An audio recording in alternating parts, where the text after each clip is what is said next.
$2 million a pop for a single missile is a lot.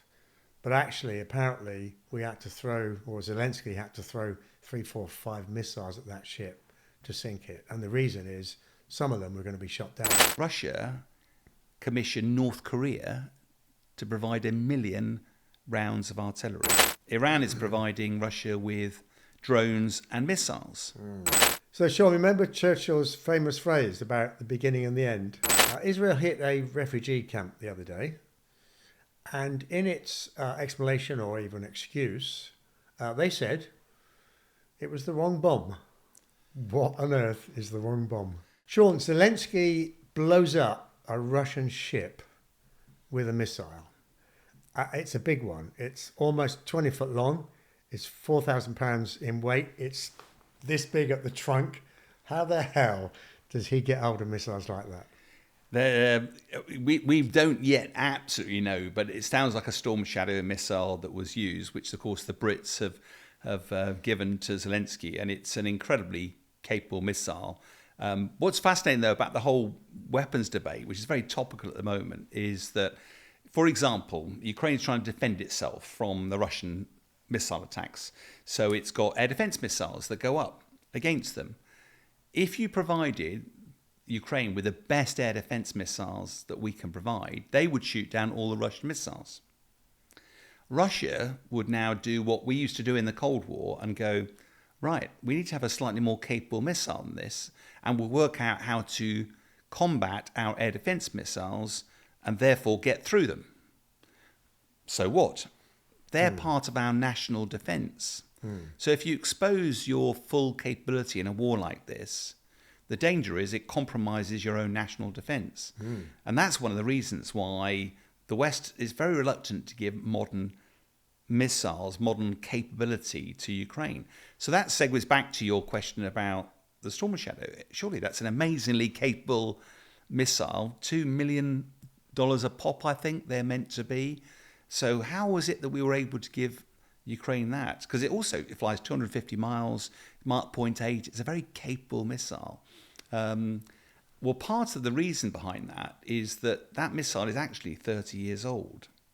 So whilst it's very fast, very capable, programmable, it flies at low level, flies a route, can fly medium level, air launched, takes a bit of carrying.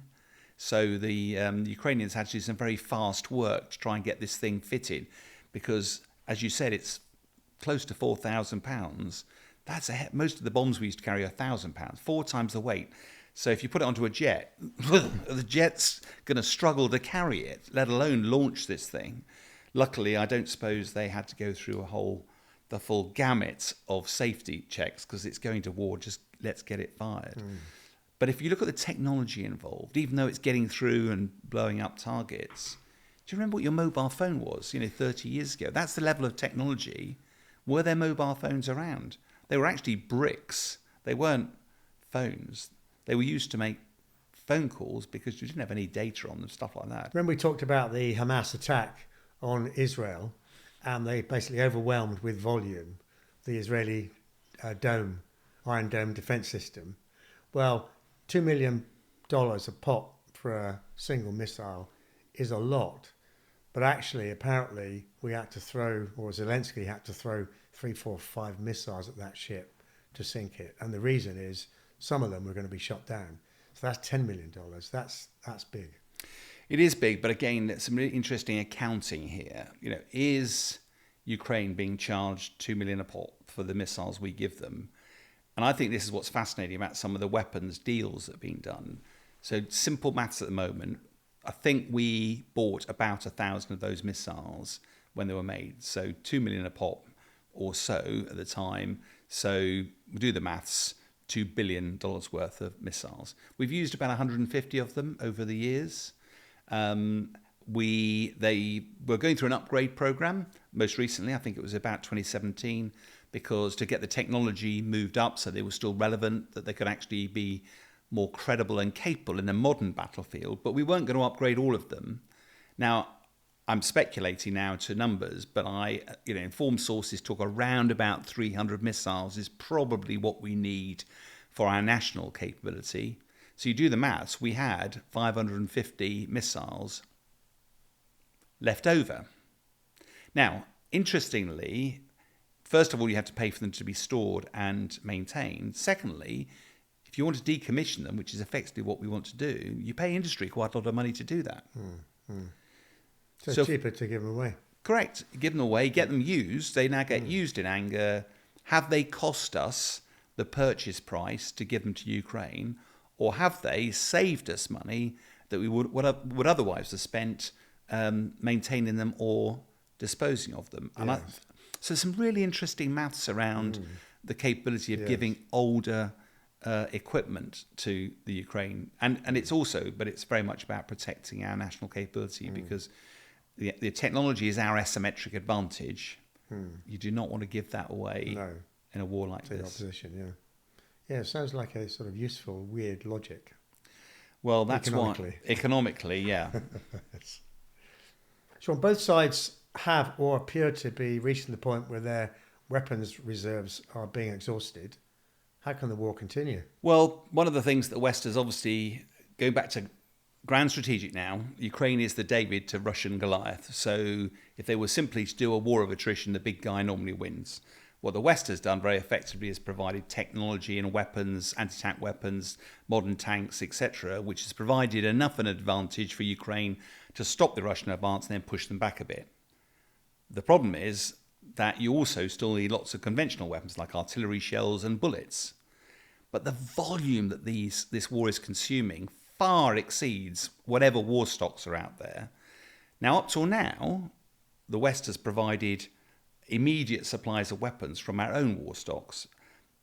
But I have to remember when I was in the MOD, we never had enough money to buy more than we needed. We always had slightly fewer rockets, slightly smaller piles of ammunition than we wanted. We would carry what they euphemistically called risk, which effectively said we haven't got enough money to do. So most of those supplies have already taken a bit of a hit. But this is true for both sides. Russia's also very short. The difference, though, is Russia commissioned North Korea to provide 1 million rounds of artillery. North Korea needs the money. It also needs lots of other tech advantages that Russia's prepared to trade. Meanwhile, the West turned around and said we would generate 1 million rounds of artillery for Ukraine. North Korea's delivered. The West has not. Yeah. And if you look at Iran, Iran is providing Russia with drones and missiles. Where are those coming from for the West? They may not be as high tech as the West has got. Quantity has a quality all of its own. And the third thing is Russia has a defense industrial base. It's a superpower that just needs money to be thrown into it. Russia has oil revenues still flowing in that can create the revenue. So Russia will be able to generate huge supplies of weapons. What does Ukraine do? Yeah, so the big difference is North Korea, Russia, Iran. These are dictatorships, essentially. America, England, these are democracies, and there's a process to go through, and a lot of things are stuck, for instance, in Congress in the US. Well, this is where money counts for a lot. So you can't just raid the cellar here. Ultimately, you have to start building. So you have to create a defense industrial base that will now generate wartime levels of weapons, because you can't just give stuff out of your old stock. I was going to decommission this, or I can give it away. I'll give it away. We did that for a year or two. Can't do that anymore. So how do you spin up the defense industrial base to produce the quantities we need? And what's fascinating is that whilst the industry is very good normally in the West at spinning up to meet demand, because it's all about money. In the artillery shells domain, industry, I understand, is able to spin up to 1 million rounds a year, but the West hasn't been prepared to fund it yet. And that, I think, speaks volumes about Western democracies. We've all got priorities about cost of living crisis, about huge national debt following COVID, etc. National Health Service needs more money. Where do we put that money? And at the moment, we're not prepared to invest in the way that Russia's investing. We're not securing weapons the way that Russia is. And if the West doesn't do that, bluntly, there are pretty bleak prospects for Ukraine ahead, because however determined they are, however hard they fight, however courageous they are on the battlefield, they will lose if they don't get the weapons to match or exceed what Russia has. So Britain's got a cost of living crisis and a cost of giving crisis. So Putin was very pissed off, wasn't he? He'd had one of his ships blown up and he decided he'd have a go. And I think on the 30th of December, he launched his biggest ever strike on Ukraine. He did. It was a mix of missiles that was the Shahed 136 drones, those low-speed drones we've been talking about come from Iran, relatively easy to shoot down. But they also had a mix of cruise missiles, about 60 cruise missiles, if I remember. Oh. Also the Kinzhal, remember the hypersonic missiles that Russia introduced during this war? Didn't think there were more than a handful of those around. Apparently 10 of those were launched that night as well. Oh. And this created a massive wave of damage across the whole of the country. But for the damage, it must have cost Russia a fortune. It did, but they did the accounts afterwards, adding up the various costs, and they reckon it was over $1 billion. And that's worth reiterating. I'm not misspeaking. Over $1 billion of missiles in one day's strikes. And that just gives you an impression of what the resources available to Russia are. Now, some of these were shot down, the Ukrainians claim, but inevitably some would have got through. Now, Zelensky was really angry about this. The very next day, he launched a retaliatory attack onto Russia, but attacked Belgorod. It's a little border town. It's only about 25 kilometers into Russia, which apparently is meant to be a military logistics hub. The film footage and everything we saw from the attack on that, evidently a lot of military targets, and apparently 25 people died and 100 people were injured in that. So the air was full of, that's a lot. The air must have been full of missiles. Yeah, for the Ukrainians doing their attack, one of the problems is that they can't use Western-supplied weapons. So Russia can attack anywhere it likes in Ukraine. Ukraine, if it's going to attack anywhere in Russia, it can't use any of the Western-supplied weapons. That's the rule. That's a condition of... That's a condition of, say, Storm Shadow, 250-odd miles, maybe more, not allowed to be used against targets. So you either use drones against Russia, which are relatively easy to shoot down, or use artillery. Artillery has a range of 18 kilometers. If it's rocket-propelled or guided, it goes out to 30 kilometers. How far is Belgorod inside the Russian border? About 25 kilometers. So it makes it you hit what you can rather than what you want to hit. And in a way, this is another good example of where Ukraine is struggling to fight Russia with one hand tied behind its back. But the key thing we probably didn't spot on that evening was that ever since then, every time Russia's launching these attacks, Poland's launching pairs of F-16 fighter jets. And the reason it's to attack or... Well, they're also they're tankers as well. Part of that is because on that night of the 30th of December, it's alleged that some of the Russian missiles flew through Polish airspace en route to their targets. Now, if that proves to be true, Poland is a NATO country, and that means Russia was firing live cruise missiles at and into NATO airspace. The risks of that going wrong are huge. And that is a very worrying sign. There's lots of other questions about, surely if those missiles went in NATO airspace, they should have been shot down. I'd answer yes, but if you weren't expecting them, then that might explain why, when they're flying quite fast, they got through. But this is another sign of the potential for this conflict to escalate when it's so highly kinetic and there's so many moving parts to it. So, Sean, remember Churchill's famous phrase about the beginning and the end? Well, apparently Israeli forces are being withdrawn from Gaza, and some people are surmising this might be the beginning of the end. Yeah, it's the end of the beginning or beginning of the end, that classic quote. A lot of commentators have talked about the Israeli forces coming out as being a sort of significant step because America's thought that this war would be over, at least the military part, by Christmas, and maybe applying pressure behind the scenes, particularly since I think it's just over 500 Israeli soldiers have died so far in this conflict, about 172 since the ground offensive started. And of course, that's to the dead. There'll be loads more that are injured. They'll be licking their wounds. Unfortunately, I have to say, I don't think that's the case at all. I think when we did operations in Afghanistan for many years, you'd have 4-month tours of duty. And then at the end of that, your people were weary, they were tired, they needed to be rotated out.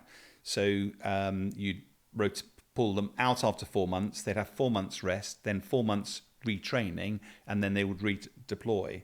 And somewhere in there, you've got to have people to do the training. So you can only really deploy sustainably about a quarter of your force.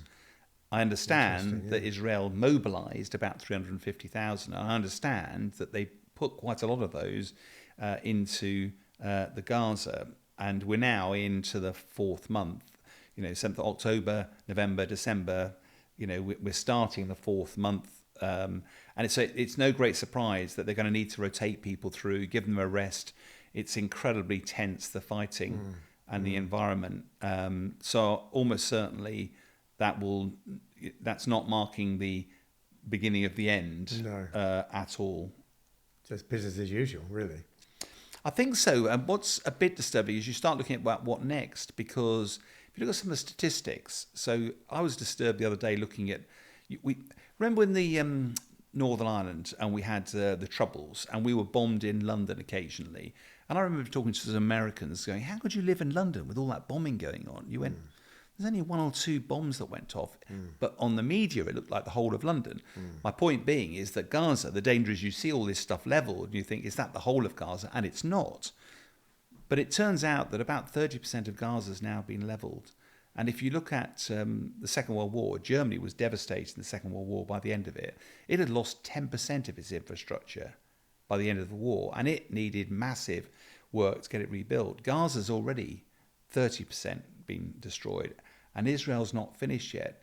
So I think this could be very difficult. Israeli politics is now talking about this being a long war. They're talking about potentially another year of the conflict. So if you look at it from a military perspective, they clearly have yet to finish fighting above ground, and then they've got the challenge of below ground, and then they've got to somehow consolidate into the future. So I think it's going to be a very, very difficult year, and goodness knows how America is going to manage this, because behind closed doors, I'd imagine President Biden is furious that Israel is acting like it's been given a blank check here.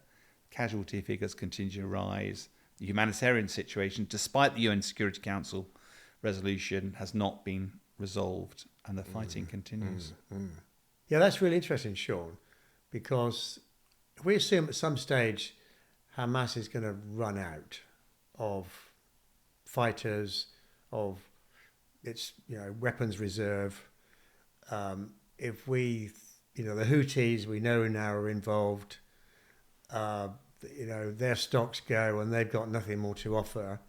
Iran, for whom I think this is still a proxy war, are still there wanting to fight. They don't have the arms to fight with.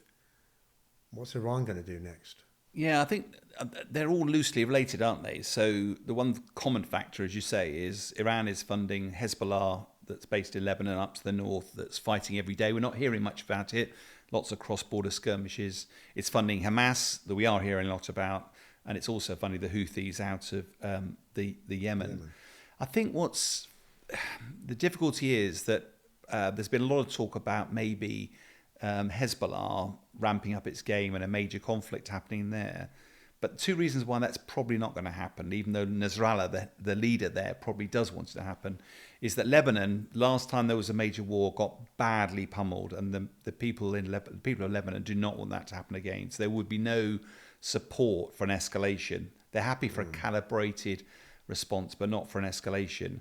And also for the fighters of Hezbollah, there's apparently 25,000 of them. But if you look at that, that's less than 10% of the size of the Israeli forces. And actually, that's the tip of the iceberg, because Israel has a fully functioning air force, a fully functioning navy, a fully functioning army, space assets, the rest. It would not end well for Hezbollah. I think going back to your point about Hamas, though, the last figures I saw, they were talking about 7,000 Hamas fighters had been killed. Conservative estimates put the number at 25,000 that had been around. Yahya Sinwar, who's the head of them, is still alive and kicking by all accounts. And if it's taken 3 months or so of fighting to drop Hamas by 7,000 fighters, you extrapolate the maths, you've got another 6 months of fighting to be able to sort the rest out. And bluntly, they're not going to run out of weapons because Iran will continue to provide weapons. It's more difficult to get them into the country, but I'm convinced that there will be ways of them doing that. So, it's difficult. The dark shadow Iran is behind a lot of this, but it'd be quite difficult to see how that will be resolved without a direct strike against Iran. And for all sorts of reasons, the West will be reluctant to see it escalate like that. So the other day, the co-founder of the Hamas military wing and now the deputy chief of the political wing was assassinated. Is this a significant hit for the Israelis or not? Well, it's interesting in so many different ways. Al-Aruri, who was the Hamas deputy commander, as you say, was the deputy commander of the political side, but also a co-founder of the military side. Where he was targeted, now Israel never claims responsibility for this, but he was in southern Beirut, so in the Lebanon, and there was an explosion. We understand 7 Hamas fighters that include Al-Aruri were taken out in that strike. Some American officials have confirmed it was the Israelis. What the Israelis simply said was, we're going to pursue Hamas and their leadership wherever they are. If they're too scared to be fighting in Gaza, we're still going to run you down. I think what's fascinating about this, if it's a bit like somebody coming into London and blowing up a block of flats in central London, on the justification they were taking out a terrorist. Will this lead to an escalation? Well, Nasrallah, who's head of the Hezbollah, will almost certainly want to see an escalation. I think he was meant to be doing a speech today and he cancelled that. And they're waiting to see what he does. Iran will undoubtedly want to escalate, whether Lebanon's happy to do that or not. But actually, Al-Aruri is an interesting case study because we talk a lot about Yahya Sinwar, who's the head of the Hamas military wing. He still survives down in Khan Yunis in the Gaza. He'd been locked up by the Israelis for many years. Well, Al-Aruri was locked up in 1992. He was locked up by the Israelis for 15 years. He was eventually released. Really? 3 months later, he was captured again. This time, he did 3 more years in prison. But when he was released then, he was banished to Syria. But interestingly enough, the Americans have always had them on his terrorist watch list. And he had a bounty on his head. $4 million bounty on his head. Somebody got rich. So, you're never quite sure the full background as to what nefarious activities led to his departure. But it sounds important that he's gone. But the one thing that Hamas is very good at, it's like a hydra. You remember that sort of Greek machine that you chop one head off, another one will grow back. They're not short of people who are inspired, who want to step into those shoes. So it's not like that's the end of the game for Hamas. It'll take much more than just taking out the leadership. But the more of them you take out, the fewer people are probably going to be wanting that job because they'll realise there's quite a short life expectancy associated with it. Yes. Israel hit a refugee camp the other day, and in its explanation or even excuse, they said it was the wrong bomb. What on earth is the wrong bomb? Both of us, when we saw that news, went, huh? That's a really odd explanation. They admitted they'd made a mistake. They didn't apologise for the mistake. And their justification for the mistake was, we used the wrong bomb. And they didn't just say it once, they used it several times. Well, now, I was going to say, you're a fighter pilot and a weapons expert, so you must have some insights into this. Well, I don't know the answer to the question, but I can offer the fact that provide a bit of context to this. So the risk of getting into a bit geeky about this, first of all, there's lots of different sorts of shapes of bombs. So if you were wanting to do bunker busting, which is what Israel has been wanting to do, because obviously the Hamas tunnels are a major problem, those bombs tend to be long and sleek because they need to go deep underground. So you don't want too much drag on them to explode deep underground. And those sorts of bombs might blow a bit of a crater, but that most of the damage is done is constrained underground, and they're designed to take down the tunnels. Different shaped bombs that are more conventional, like you'd see in World War II, that Lancasters used to throw out regularly. They are more, 1,000-pound, 2,000-pound bombs. They will take out buildings or stuff like that. And so there's different shapes of bomb, different sizes of bombs. So you can have those big bunker busters, which are probably 3,000 or 4,000 pounds in weight. You can end up with a normal 1,000-pound bomb, or they go down to 250-pound bombs now. The advantage of those is that if they are very accurate, you can take in a target without actually destroying everything around it. So much more of a surgical strike. There's also, are they guided or unguided? And there's lots of sorts of guided mechanisms for bombs, whether it's GPS guided or laser guided. So somebody's pointing a laser spot at the target and they home in. And that's quite critical because unguided bombs have a habit of not always going where they're intended. Second World War, let's take ourselves back there. 1,000 bomber raids by the Lancasters, dropping 20,000-pound bombs, 20 bombs, each of 1,000 pounds at a time. Why did they launch such massive waves? Because the miss distance, do you know how close they got? Each bomb got, on average, about 4 miles away from the target. 4 miles. So you had to drop thousands of bombs to stand any chance. Carpet bombing. Yeah, to find any chance of hitting the target. Whereas today, one aircraft carrying 3 bombs, each of those bombs has normally about within 4 feet it's hit. And that's because it's guided. So most of the weapons today, they're quite a lot more expensive, but they'll be guided in. And the final bit of what these weapons, if we're trying to explain what Israel is talking about, is about the fusing. So a bomb can go off and set the fuse. So as soon as it hits its target, it blows up. But if you want to take out the 3rd floor of a building, you don't want the bomb to go off as soon as it hits the building. You want to have a delay between it hitting the top of the building and making its way through to the 3rd floor before it blows up. And amazingly, there are tables that give you an idea of how much delay you need to get through so many layers of a building. So that fuse will govern whether it goes off on the top of the building, at a certain floor of the building, or you can have it airburst. In other words, it explodes above the ground at a certain height. And that's particularly damaging if you've got delicate infrastructure like fuel tankers, people, or the like. So the wrong bomb sounds like a really odd phrase, but I think it probably captures the fact that there are lots of weapons to target matching criteria here. And it sounds like they use the wrong type, shape, fuse, guidance of bomb for that particular target. But we're not to know the details. So I'm really glad we asked a weapons expert, yours truly. Thank you, Sean, for that very thorough, detailed explanation. I mean, I think if I can summarise what you've said, you basically have long ones, short ones. You have heavy ones and light ones.